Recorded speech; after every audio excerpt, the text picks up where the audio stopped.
po si Angelo De Leon na magbabahagi ng talumpati sa pagpapakilala. Magandang gabi po sa ating lahat.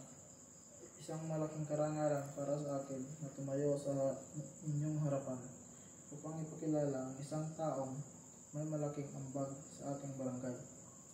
Siya ay isinilang at lumaki sa bayang ito, kung kaya't batid niya ang mga pangailangan ng ating mga kabarangay.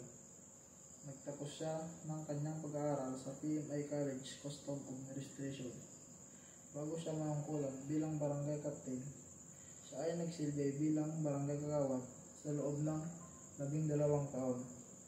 Sa kanyang panunungkulan, marami siyang proyekto na nagawa tulad ng pagsaayos ng mga kanal dito sa Eden na makatulong sa maraming pamilya upang hindi sila mabaha.